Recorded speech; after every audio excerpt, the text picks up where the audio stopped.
सत साहिब सतगुरुदेव की जय।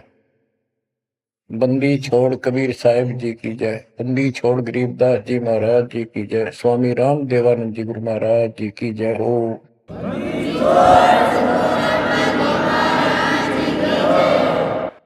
सर्व संतों की जय, सर्व भक्तों की जय, धर्मी पुरुषों की जय। श्री काशी धाम की जय, श्री सुडानी धाम की जय, श्री क्रोथा धाम की जय, श्री गुरुवाला धाम की जय। सत साहिब गरीब नमो नमो सत्य पुरुष को, नमस्कार गुरु के नहीं।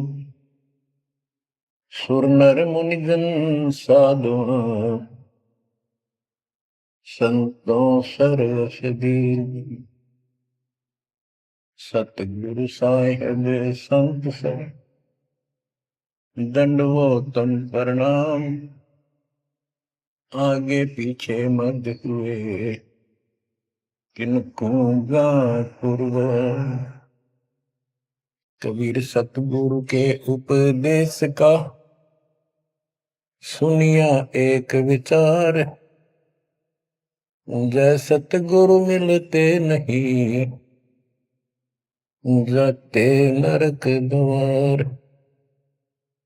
नरक द्वार में दूत सब,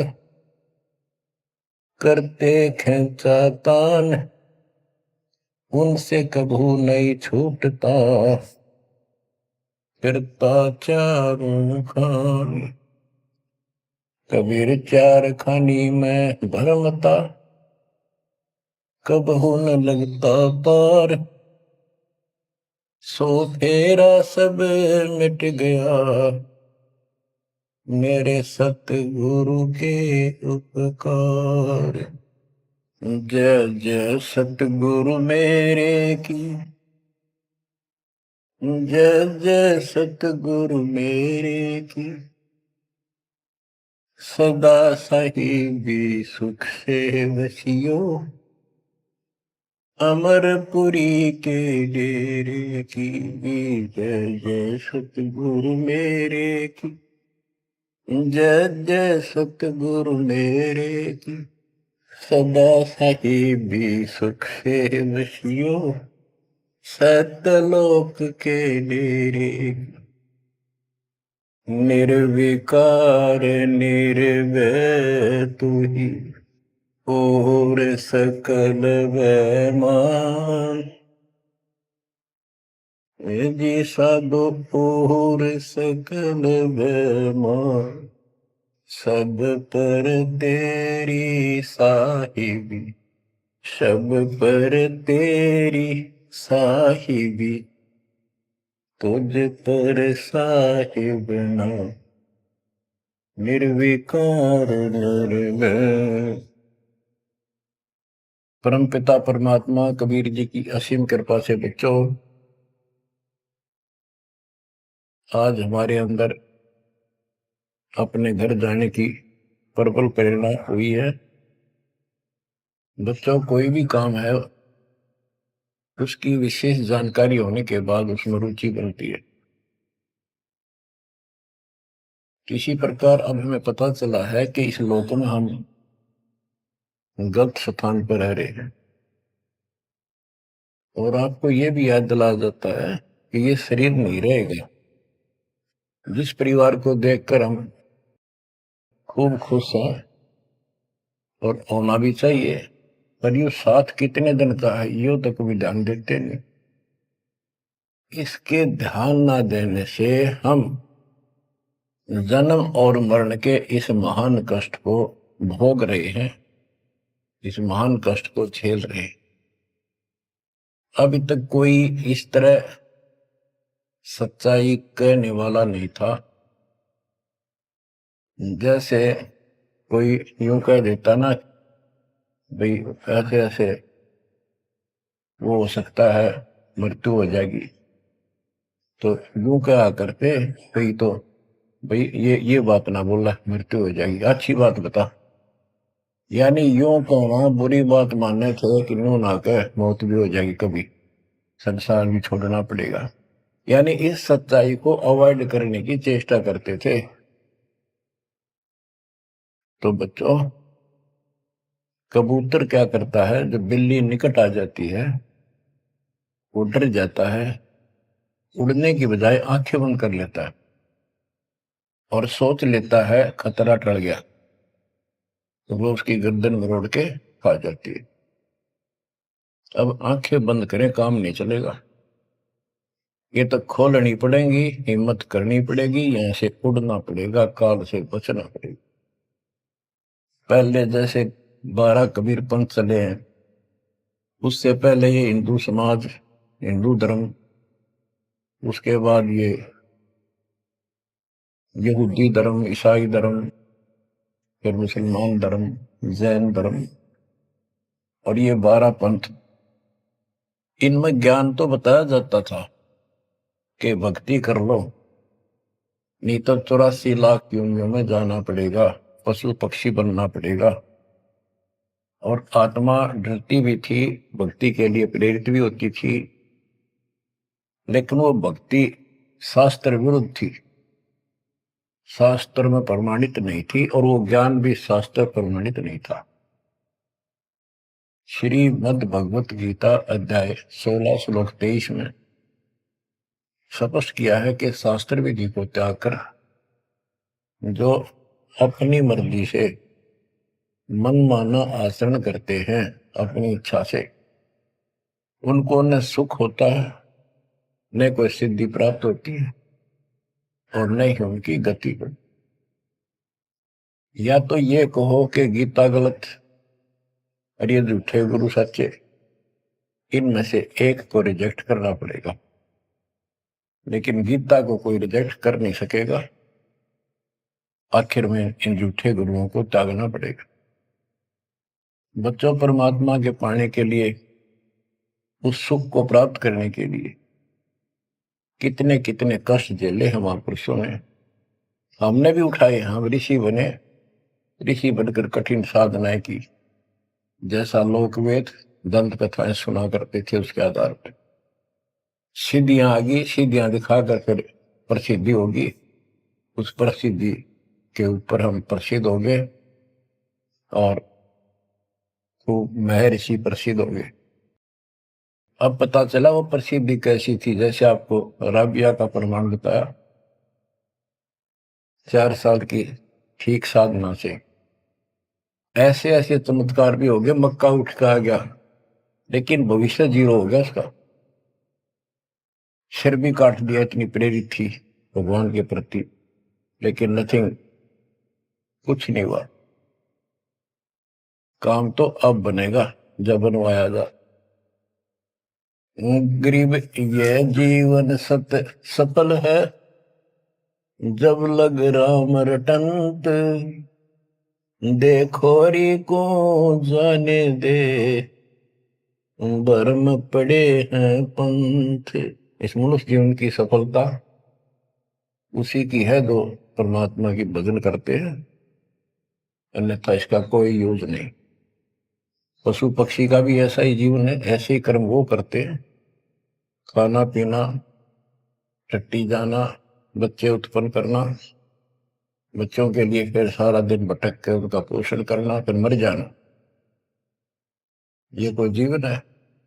इस ज्ञान से आपके अंदर जो गलत प्रेरणा भरी हुई है वो काल द्वारा भरी गई है, बहुत प्रबल है, वो सामान्य नहीं है। अब जैसे किसी को बुखार हो जाता है तो उसके बस की बात नहीं वो नॉर्मल हो जाए। तो बच्चों, अब के लगन लगानी पड़ेगी। जैसे बुखार हो जाता है, उसके बस की बात नहीं कि वो ठीक ठाक रहे, अपने ठीक क्रिया करे, तो उसके लिए औषधि की आवश्यकता पड़ती है, और जब नॉर्मल हो जाएगा फिर सारे काम ठीक करेगा। इसी प्रकार ये आपके बस की बात नहीं है जो आप जिस व्यवस्था में लग रहे हो, ये इस ज्ञान से, इस भक्ति से आपका यो अज्ञान हटेगा, ये जिससे प्रभावित हो बुखार हटेगा, फिर आपकी लगन अदब से बनेगी, अलग से बनेगी। अगर ये भाव नहीं बना तो क्या ये जीवन अच्छा है जो आप जी रहे हो? कोटि जन्म तन भर में दोगे कुछ नहीं हाथ लगा रे। कुकर कुत्ता, सुकर सुअर, खर गधा, कौवा बुगला, बता इन प्राणियों के शरीरों में असंख्यों बार कष्ट उठा लिया अपने को, असंख्यों बार, एक बार नहीं। तो क्या इस प्रोसीजर को जारी रखोगे? मेरी आत्मा तो मान नहीं रही कि आप इसको स्वीकार कर लोगे।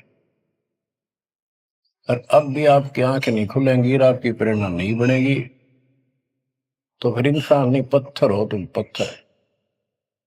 कोटि वर्ष करे संगत संतों की, पत्थर का जल में क्या बूझे। चंदन बन में रंग ला दे, एक बांस बिटन भी ना सीखे। पत्थर को जल में डाल दे, कितने गहरे जल में डाल दे, कितने दिन डाले रखे, उसका कोई असर जल का नहीं होता। नहीं, जल से तो नरम होता है पदार्थ। बाहर निकालते उसको घिसा दे दूसरे पत्थर से, जो का तो चिंगारी निकलेंगे। तो पत्थर जैसे प्राणियों को किसी चीज का असर नहीं होता। ये अमृतवाणी उन पुण्यात्माओं को झंझोड़ कर रख देंगी जिनकी आंखें काल में अज्ञान से बंद कर रखी। उस परम पिता के घर जाने के लिए, सुख को प्राप्त करने के लिए गरीबदास जी बताते हैं कि मंसूर मैसूर क्यों हो गया, शरीर पासी प्रवेश और जाके ऊपर एती नौकती। कैसा है वो देश? उस परमात्मा के सुख को, सतलोक को प्राप्ति के लिए, उसकी प्राप्ति के लिए टुकड़े टुकड़े शरीर करा दिया मंसूर अली जी ने, पीछे नहीं हटा। तो गरीबदास जी कहते वो सुख कितना होगा जिसके लिए शरीर भी खत्म कर दिया, कोई नो प्रॉब्लम। और ये शरीर तो आपका रहेगा नहीं, गारंटीड है।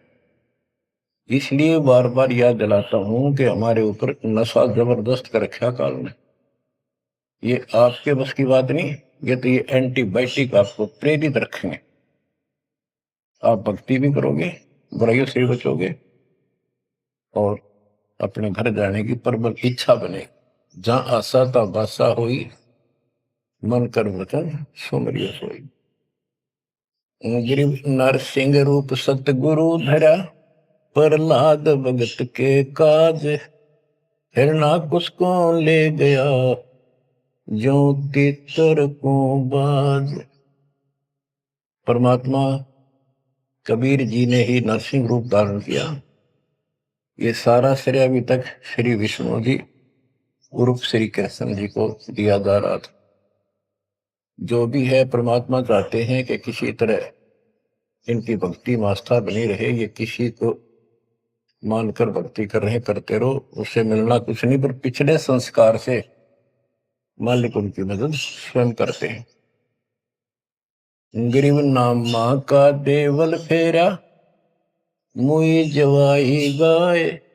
पीड़ा मेरी संत की, छान छवाई आए। कबीर साहब कहते हैं, दो दिन मेरी शरण है, ताका हूं मैं दास। दास में नौकर, गुलाम और गैल गैल लग गया करूं जब तक धरती आकाश। नामदेव नाम के महापुरुष पिछले संस्कारी थे। परमात्मा कबीर जी कहीं भी आश्रम बना के कुछ करने के लिए रह जाते हैं, एक गुरु की भूमिका करते हैं। अपने बच्चों को वहां आसपास के क्षेत्र के बच्चों को ज्ञान सुनाते हैं। कोयल के बच्चे ज्ञान को सुनकर, आवाज को सुनकर उनकी तरफ खींचे आते हैं, सोबे वाले रह जाते हैं। तो उस समय रंका और बंका दोनों पति पत्नी थे। एक उनकी बेटी थी वंका। नामदेव भी उसी समय परमात्मा कबीर जी के शिष्य हुए थे जब वो वासन रूप में लीला कर रहे थे। हम ज्ञान सुन लेते हैं, सारी बात करते हैं, पर अपनी जो पूर्व प्रेरणा है, पिछले जन्म के संस्कारों से भी हम बाज नहीं आते। अब नामदेव जी जा रहे थे, एक मंदिर में आरती हुई थी, ब्राह्मण लोग आरती कर रहे थे, और उसके ऐसी धुन चढ़ी कि वो भी मंदिर में पहुंच गया। हाथ में जूते निकाल लिए अपने, जैसे ये बजाते हैं ताल, उस तरह बजाने लग गया, घंटी बजाते हैं, और बजाता बजाता आरती में मगन होकर उनके ब्राह्मणों के बीच में पहुंच गया, यानी पत्थर की मूर्ति के सामने पहुंचना चाहा।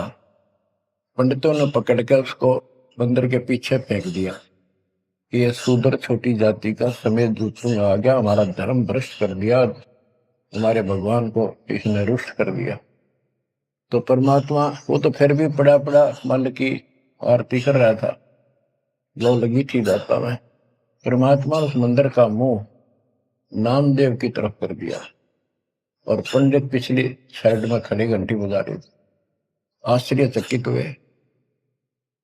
तो एक दिन नामदेव रंका बंका के घर गया, तो उस दिन वंका लड़की, रंका और बंका जंगल में लकड़ियां लेने गए हुए थे, पीछे वो लड़की अकेली थी, वह कोई पट्टी तैयार करे थी, जैसे किसी को चोट लग जाया करे, हल्दी वगैरह लगा कर।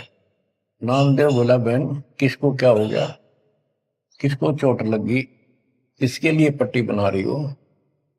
उनका बोली, रे नामदेव तू गुरु जी ज्यादा दुखी ना करा कर, तो भाई मर्यादा में नहीं रहता, वहां के जरूरत है तेरे को जाने जिस मंदिर में, अपना मंदिर में जाना भगवान अलाउड थोड़ा कर रखा है, मानता नहीं तो तेरे लिए, तेरी इज्जत रखने के लिए गुरु जी तेरे मंदिर फेर गए थे, हाथा चोट लगी भाई, उनका पट्टी बांधो। नामदेव गया, देखा तो सचमुच गुरु जी के हाथों में चोट लगी हुई है, और उनका पट्टी बांध। हम भक्ति भी करते हैं पर अपने संस्कार फिर भी कोई न कोई अड़ाए रखते हैं, ये परमात्मा को परेशान करते हैं। आप अब आ गया है कति पीक टाइम, अब ये बात नहीं चलेगी। पहले तो चलो को रह गए, कोई बात ना, पैर पकड़ लिए भगवान ने, अब क्या फिसल गया पैर, तो पता नहीं कहाँ पड़ोगे जाकर। ऐसा अजब गजब का ज्ञान दे दिया, ऐसा समाधान आपको दे दिया, और ऐसे समय में मानो शरीर मान, तो आंखें खोल लो बच्चों। गरीब नामा का देवल फेरा, मुई जवाई गाय, पीड़ा मिट्टी संत की छान खवाई आए। अब एक जिसमें नामदेव जी ने मंदिर घुमा दिया, घुमाया तो मालिक ने था, लेकिन मालिक अपने नाम नहीं लेते, दादू से दरजीव के आप बगल हो जाए, करा करावा साइया मन में लहर उठा, दादू से दरजीव के आप बगल हो जाए। उनकी महिमा ज्यादा होगी, मुसलमान धर्म के लोगों को दिक्कत हुई, उन्होंने राजा को कहा कि ऐसे ऐसे काफिर है, वो दुनिया को गुमराह करता है कि मुर्दे जिंदे कर देता है, मंदिर घुमा दिया, ऐसे कर दिया। राजा ने पकड़ के बुलाया और कहा, ये गाय काट दी वहां पर, इसको जिंदा कर, जब जाने तो संत है, नहीं तो तेरे को आज तेरी गर्दन यही काट दूंगा। कबीर साहब कहते हैं, हम फिर वहां गए बच्चे, अपने बच्चे के लिए, और उस गाय को जीवित किया।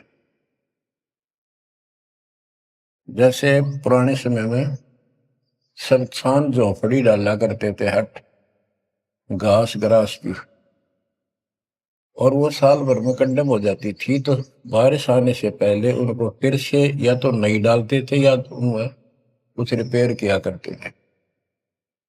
नामदेव की माता जी ने कहा, बेटा अपनी छान ठीक कर ले झोपड़ी, बारिश आने वाली है, मौसम निकट है। वो कहने लगा, ठीक है माता जी, जाता हूं मैं जंगल से सर काट के लाता हूं, वो सरकंडे से घास फूस। रास्ते में सत्संग हो रहा था, सत्संग सुनना, फिर वहां सेवा में लग गया। शाम होगी, वापस आ गया। उसकी माँ बोली बेटा ले निकल घास फूस। माँ ऐसे ऐसे सत्संग में चला गया, ध्यान नहीं रहा। अगले दिन फिर ऐसे ही। उसकी माँ बोली भाई देख ले तो बारिश हो जाएगी, कुछ दिन सारे कपड़े भीजेंगे, अपने भीगेंगे, बहुत नुकसान हो जाएगा। अगले दिन भी ऐसे हुआ। तीसरे दिन उसने सोचा आधा सत्संग सुन लो और फिर जाऊंगा। आधा सत्संग सुनकर चल पड़ा। सत्संग तो फिर पूरा ही सुनना पड़ा उसने, फिर सेवा सेवा ना करी, अपना काम के लिए चल पड़ा। जल्दी जल्दी घास फूस काटने लगा, पैर में कुहाड़ी लगी, दांती लगी और ज्यादा चोट लगी। पैर के पट्टी बांधी, अपना कपड़ा वही ले रखा था पाड़ के चंदर। और उसी दिन परमात्मा ने नामदेव का रूप बनाया और खूब ये सरकंडे सिर पर धर के ले आए, आकर छान बना दी और डाल दी। नामदेव शाम को लंगड़ाता लंगड़ाता पहुंचा। माँ बोली के ला गया बेटा? मैंने बताया माँ ऐसे ऐसे आज भी ना लड़ पाया मैं तो। माँ उस झोपड़ी से आगे पहुंच गई, बेटे को तकलीफ सी देख के क्या लग गया बेटे के। माँ माफ करिए आज भी नहीं सामान लान पाया मैं तो, वो ऐसे ऐसे बन गई मेरे साथ। कोशिश करूँ था जल्दी जल्दी काटूं, माँ दुख पाओगी। मेरे तो पैर में कुहाड़ी लगी है, दांती लगी, चोट लगी और चला भी नहीं जाता। माँ ठीक होती बनाऊंगा झोपड़ी। उसकी माँ उसके मुंह की तरफ फेंक के बेटा क्या बोल रहा है तू? तो अभी तो आया था झोपड़ी खुद बना के गया। बेटा क्या कह रही है, चोट कब लगी तेरे? नामदेव निकट आया, देखा ताजी झोपड़ी बना रखी है गजब के सरकंडे लाके। ऐसे तो आसपास की तो थे भी कोनी, ऐसा घास फूस। नामदेव खूब रोया बैठे। माँ भगवान थे, परमात्मा थे वो तो। बच्चों दो दिन मेरी शरण है ताका हूं मैं दास, गेल गेल ला गया फिर जब तक धरती आकाश। ये किसी जन्म में भक्ति खूब करी थी जैसे इस युग में, और इस युग के पिछले हुए भक्ति गजब की रहती है, क्योंकि यह साधना शास्त्र रूपा।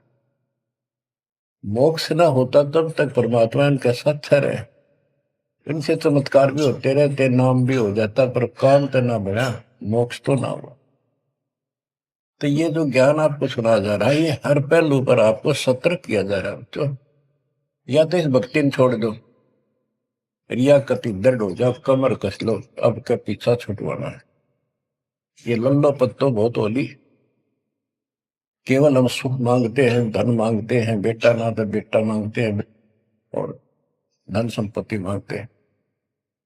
ये तो बिना मांगे दे देगा जब दिल डट गया आपका, डर रहे तो। कोई भी काम है दृढ़ता के साथ होता है। धीरे धीरे रे मना, कबीर साहब कहते। कबीर धीरे धीरे रे मना, धीरे सब कुछ हो, माली सींचे सौ गुड़ा ऋतु है फलो। आज पौधा बोया है आम का, अगले दिन नहीं लगेंगे फल उसके, महीने 20 दिन में भी नहीं लगेंगे। वर्षों उसकी सेवा करनी पड़ेगी। एक बार पेड़ बन जाने दो, फिर देखना आपको छाया भी और फल भी इतने देगा, आप भी खाइयो, रिश्तेदारों को खिलाइए। इसी प्रकार से भक्ति रूपी पेड़ को, पौधे को पेड़ बना लो। दास देख रहा है, दास ने शुरुआत जब की थी उनकी क्या स्थिति थी मेरे बच्चों की, भक्तों की। वो डटे रहे, टिके रहे, आज हर तरह से उबारा है, संसार से न्यारा है और मोक्ष मिलेगा। जो जन्म मरण का कोड कटेगा। गरीब कबीर के सो बंजारा हुआ, आप भक्ति के हेत कंकर बोई जान के, धना भगत के खेत। धन्ना भगत जी बहुत जबरदस्त लगन की लगी हुई थी उनकी, बहुत जबरदस्त भगत थे। दया भाव संत में होती है।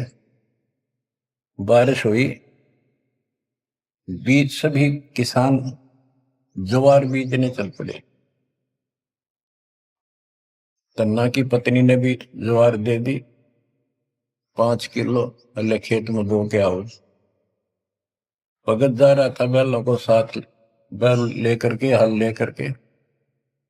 रास्ते में 4-5 भगत भूखे थे, बैठे थे। अब भगत स्वाभाविक साधु संत को देखकर राम राम करी, उसने बैल खड़े कर दिए, बैठ गया 2 मिनट भगवान का। सुबह सुबह पता चला कि उन्होंने 3 दिन से भोजन नहीं खाया था और मरने के कगार पर। कहने लगे भगत हम तो मृत्यु के निकट हैं, कहीं भोजन नहीं मिला। क्योंकि रेगिस्तान राजस्थान या भी पहले सारी स्थिति ऐसी थी नहीं बढ़िया वाली जनता की। बारिश हो गया तो फसल होगी, ना तो भूखे मरा करते। तो भगत जी ने सारे के सारे ज्वार रख दी उसके उनके आगे, बीज, वो मरे थे भूखे, सारी खा गए। अब वो चल पड़े। भगत जी ने सोचा ही वे घर वाले लड़ेंगे, पत्नी भी गर्म मिजाज की थी, और इसमें तो भाई कोई भी टोक दे, बीज भी कित खा गया तो कित खो दिया। किसान का तो जीवन होता बीज।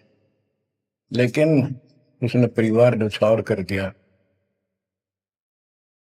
कक्कर इकट्ठी की लोगों को दिखाने के लिए, जैसे और बीज बो रहे थे ऐसे कंकर बखेर के हलवा के सामने घर आ गया। खेत में जाकर नहीं देखा। कुछ दिनों के बाद औरों के तो ज्वार गजब की उगरी, और भगत जी के खेत में तुम्बे मतीरों की बेल उगरी बिना गिनती की। मतीरे लग गए मोटे मोटे ये तुम्बे।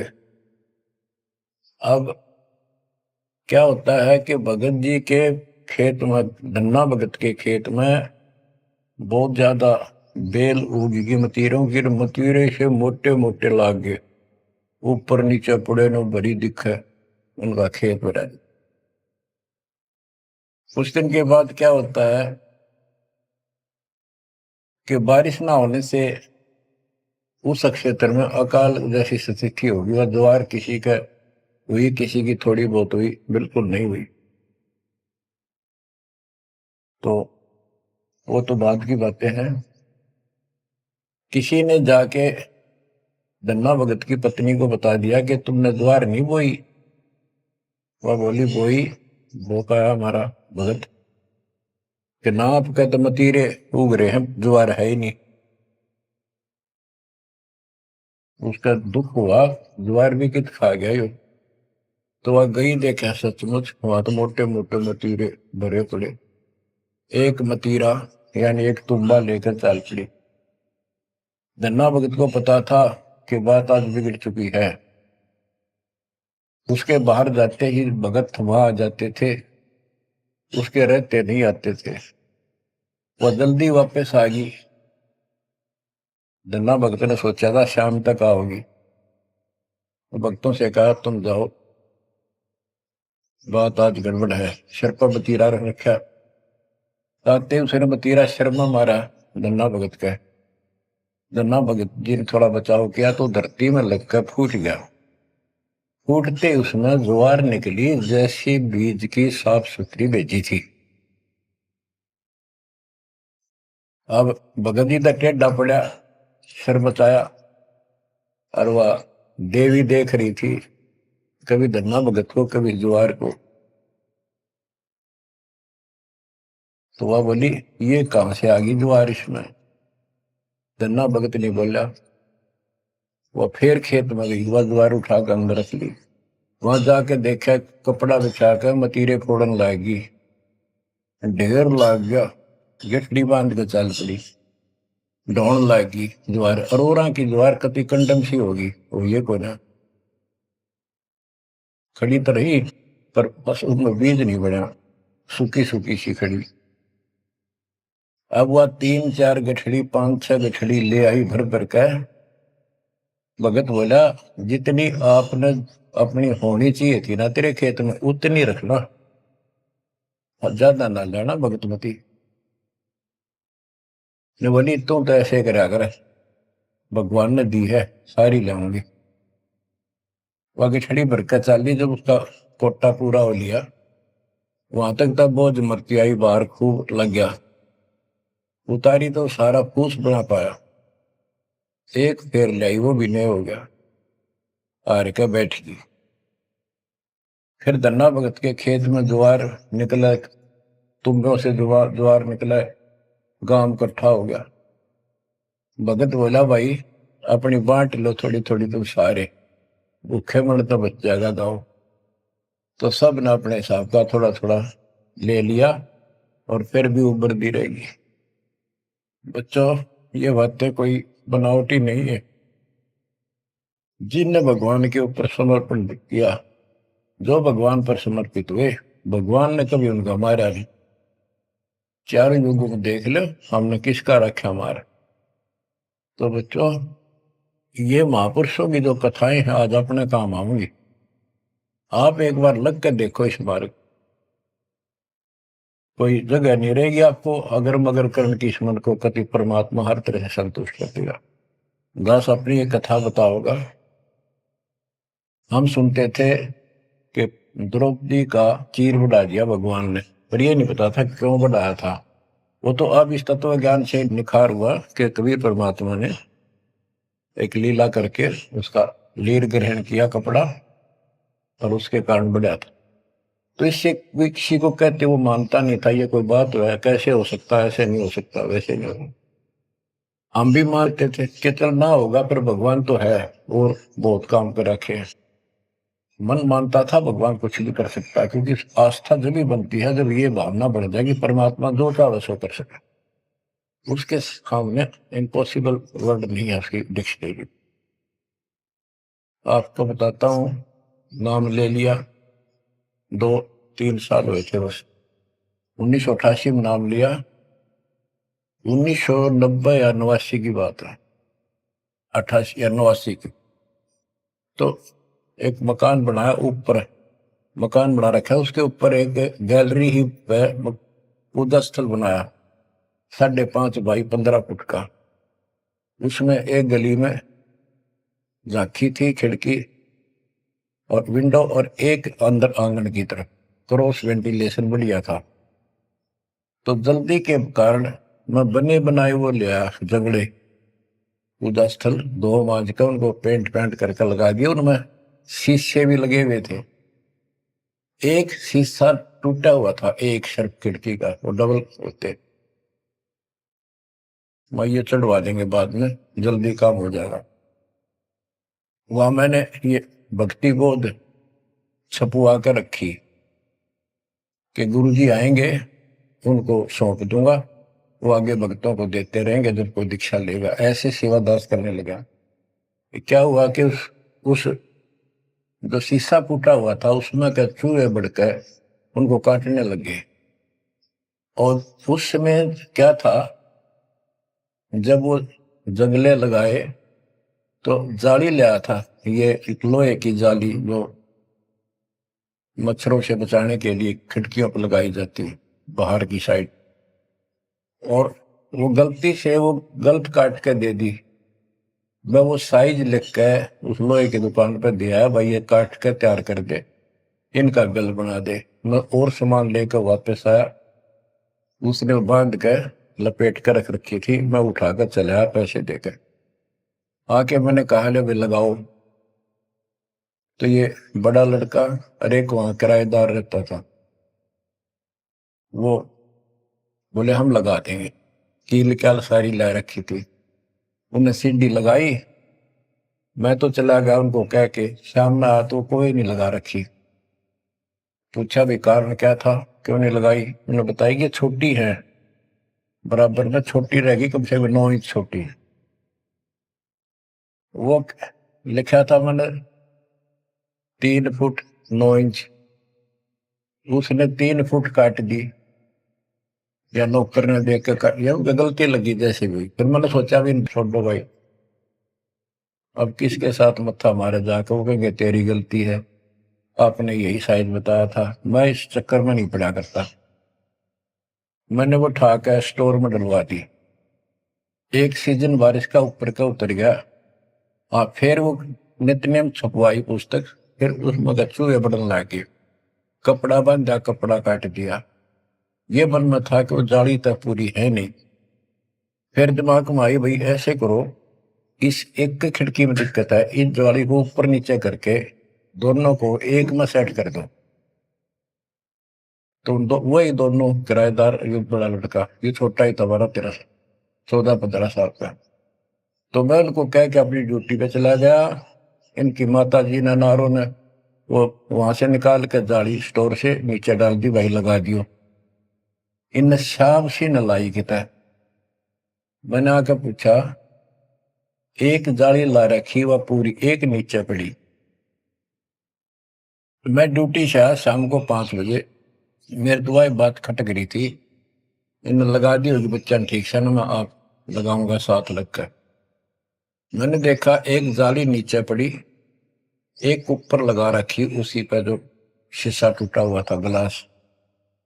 वो गिलास लगवाने की टाइम नहीं मिल रहा था, क्योंकि दूर मेरी ड्यूटी थी, कौशली साइड में हेडक्वार्टर था, 77 किलोमीटर जाना था।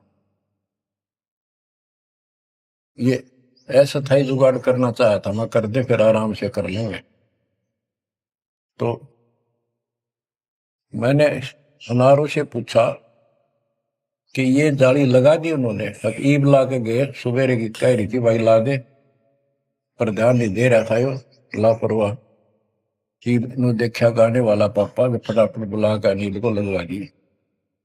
मैं बोला जाली ये और ले आए क्या? ये बोला नहीं और तो नहीं है, ये तो वही है जो ऊपर डाल रखी थी स्टोर में। मन ने ये सुबह आपके दादी को कह दी कि भाई ये रखी, लाओ, जब ला दी। मुझे विश्वास नहीं हो रहा, तू सच्ची बता, ये बदलवा तो नहीं लाए इसको? और बोली बदलवा किथे, तो लाई मुश्किल तो है, बदलवान का कित सही हो। मैं हैरान, मेरा विश्वास नहीं हो रहा। एक पूरी हो ही नहीं सकती, पूरी होकर के भी 6-7 इंच नौ लटकरी बराबर में मुड़ के, 9 इंच वो बड़ी और 6 इंच और एक्स्ट्रा उसी साइड में। दूसरी देखी, दूसरी भी नहीं। फिर इसने लैब में ढूंढ गया, बड़े लोग खेल रहा था कितना। मैं बोला तू ये बता, ये जाली बदलवा के लाया है कि वही है? वही है, मेरी मां ने उतार के यहाँ डाल रखी थी, हमने ला दी। मैं मेरी कसम खा, कबीर साहब की कसम खा। बच्चों, वो दिन है आज, इतना गजब का विश्वास कर दिया जाता। बात कुछ नहीं थी, बात और भी लाई जा सके थी, लेकिन दिखा दिया, कपड़ा छोड़, हम लो बढ़ा जा। इस मालिक कबीर साहब ने लोहे की जाली बढ़ा दी। वो आज भी विद्यमान है, एक तो उनमें से। वो मकान बेच दिया था इसने, वीरेंद्र ने, मेरे यहाँ इस मार्ग पाने के बाद। जिसने लिया वो भगत, उस भगत ने वापस डोनेट कर दिया कि ऐसी अनमोल पूंजी को मैं सुरक्षित नहीं रख पाऊंगा, आपको वापस दे। आज वो फिर वही है, वह जाली लगी हुई है, हमने भी उसमें सफाई किया नहीं है अभी, क्योंकि हमें थोड़ा सा फुर्सत अच्छी होगी, यहाँ से निपटेंगे मिशन को पूरा करके, उसको फिर याद के रूप में रखेंगे। तो बच्चों, विश्वास रखो इस मालिक पर। कह कबीर सुनो भी साधो, मैं तो हूँ विश्वास, और गलत साधना करने से कुछ नहीं मिलेगा। क्या बताते हैं, गरीब कबीर के सो बंजारा हुआ, आप भक्ति के हेत, काकर बोई जान के, धना भगत के खेत। वहां काकर से अन्न हुआ, कंकर से, वहां काकर से अन्न हुआ, वहां केसों से हुआ कबीर, वार पार पावे नहीं गति कुछ गहर गंभीर। अब नकली गुरुओं के कारण ये सारा अध्यात्म ज्ञान नष्ट होया पड़ा था।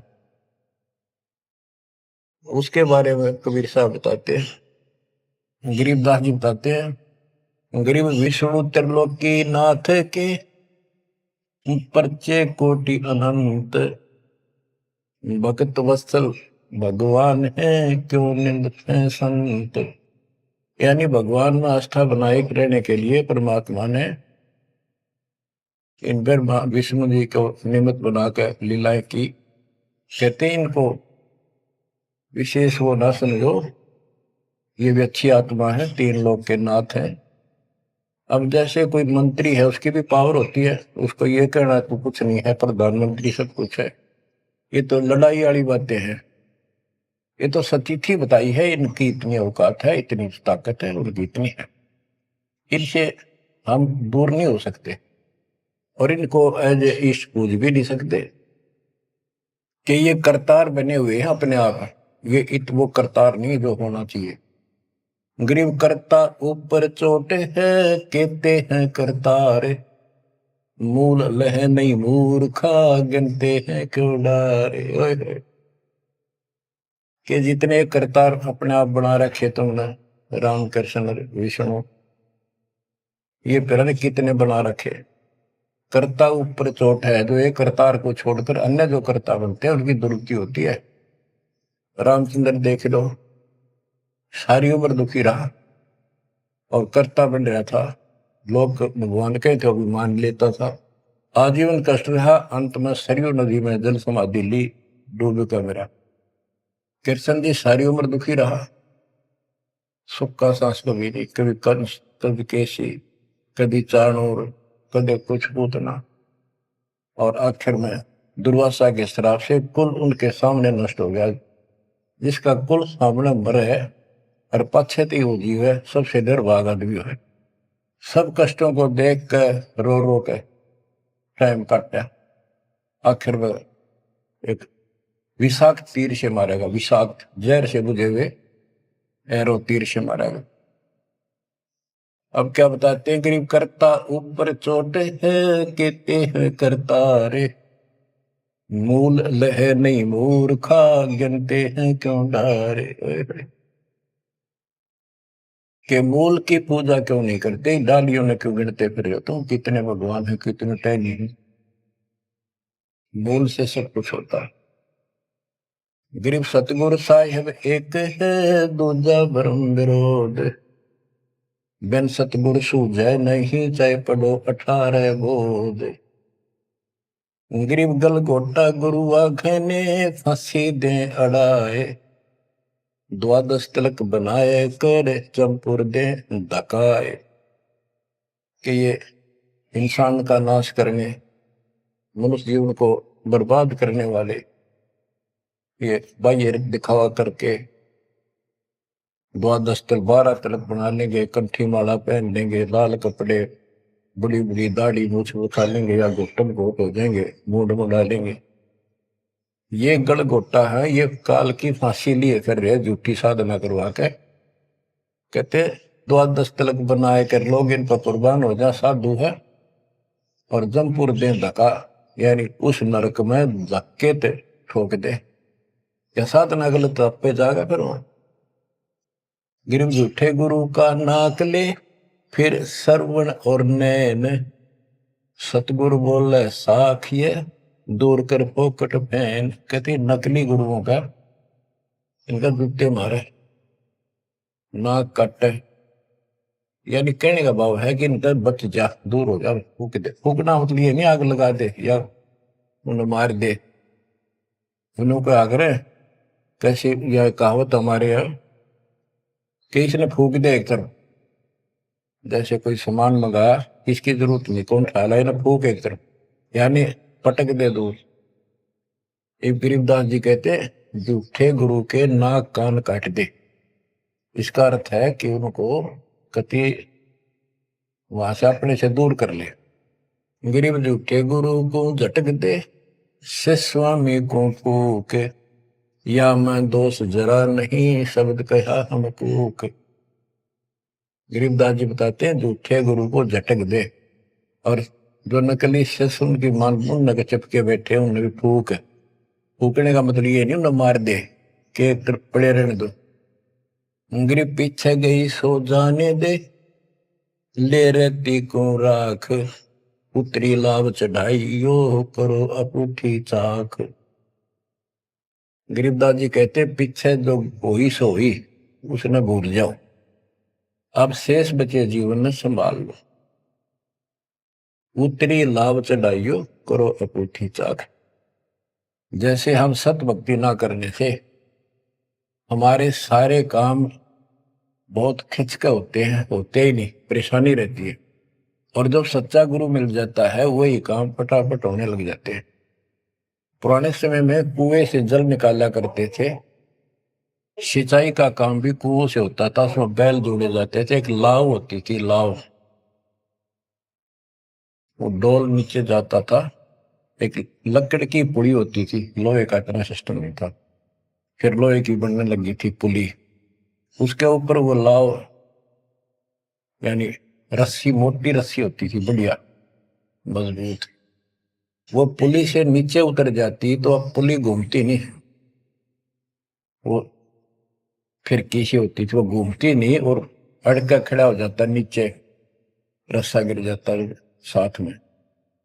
फिर उसको कहते ऊपर रख, फिर से पुली पर रख और फिर खींच, आसानी से घूमेगी और फटाफट पानी निकला होगा।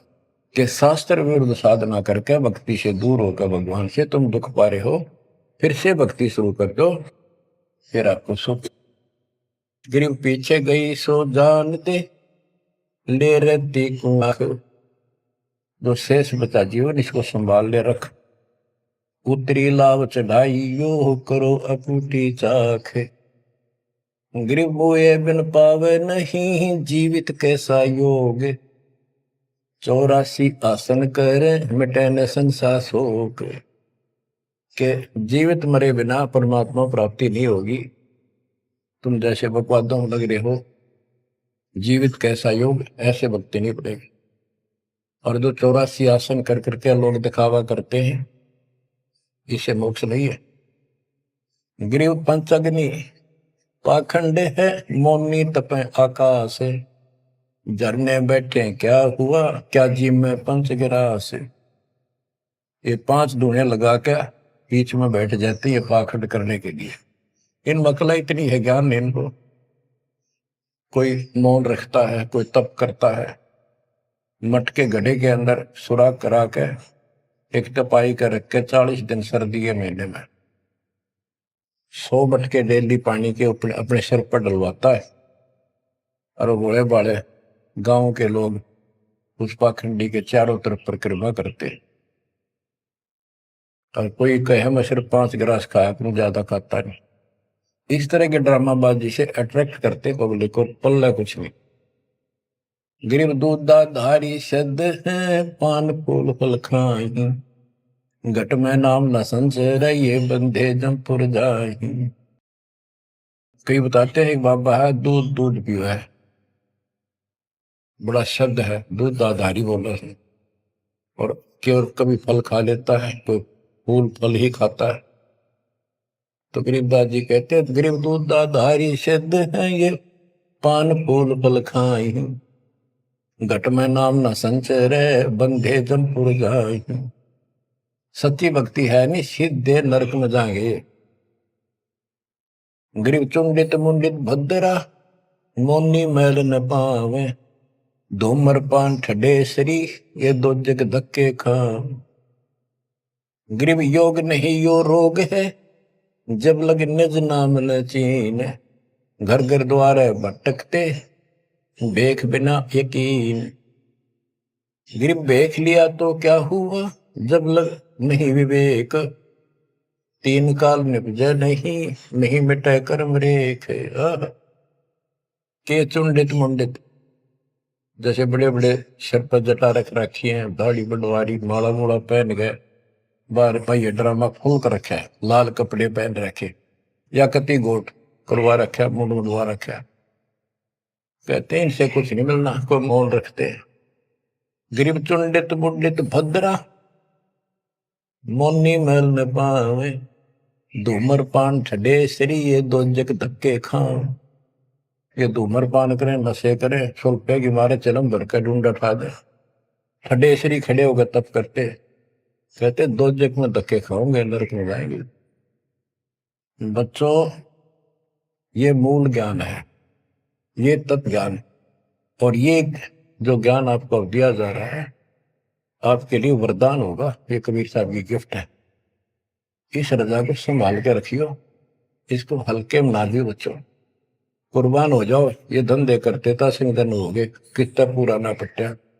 इसकी शरण में डट कर सत्संग सुना करो, सेवा करो और दान करो, मर्यादा का निर्वाह करो, भक्ति करो। देखना न्यारे रंग ला देगा दाता। मालिक आपको मोक्ष दे, सद्बुद्धि दे, आपको याद बनी रहे अपने घर की सच्चाई।